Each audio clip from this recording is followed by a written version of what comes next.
some people amongst LDS, some people in the church, it's not as prominent now, but some people have felt that Father Adam was white, and so that skin deviations away from white were an indication of rebellion against God and His word.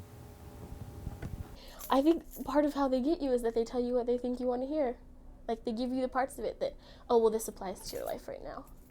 And so I'm gonna tell you all of this about the Book of Mormon. I'm gonna tell you about the church and this, and this is gonna help you. But they don't give you everything, you know. I really doubt that any Polynesian or any sort of, you know, brown person of color, however you want to say it, I really doubt that when a missionary comes to them and says, I want you to read the Book of Mormon, I doubt that he says, you're cursed, you're going to hell unless you do this. You know, because you're not white, you're going to hell. I really doubt that any sort of, you know, Mormon missionary has said that to them. You know, I think it's, oh.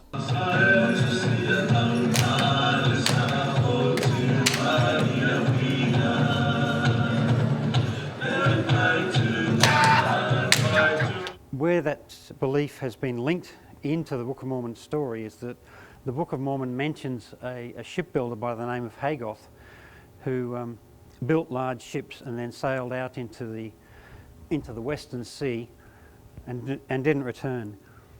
You know, I don't need someone to hand me the Book of Mormon and you know, tell me that this is what's right. This is the truth. This is the light. This is what will bring you to God. I mean, it's just, there are just so many things that contradict what the Book of Mormon says. The only thing that supports the Book of Mormon is the Book of Mormon. Just that for me is enough proof that says, you know, how, you know, this is not valid.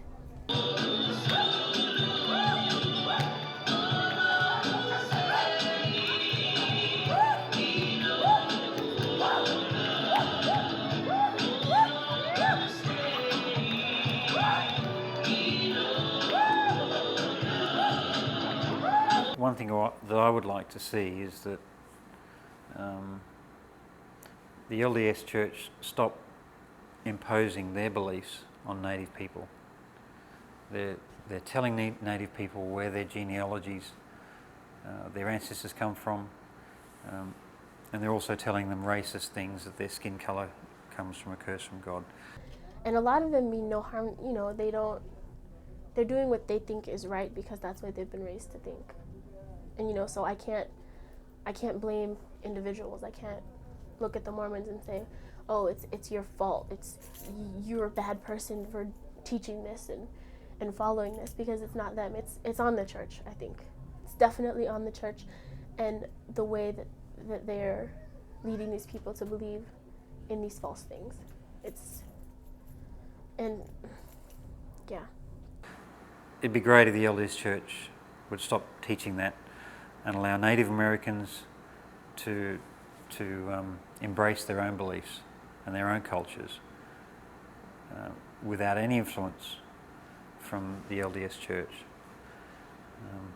I don't have any wish to do anything more than that, but to allow Native peoples, to help Native peoples to have their own, to own their own beliefs and to be proud of those, and to not feel like they're part of a belief structure that's been imposed upon them by somebody else.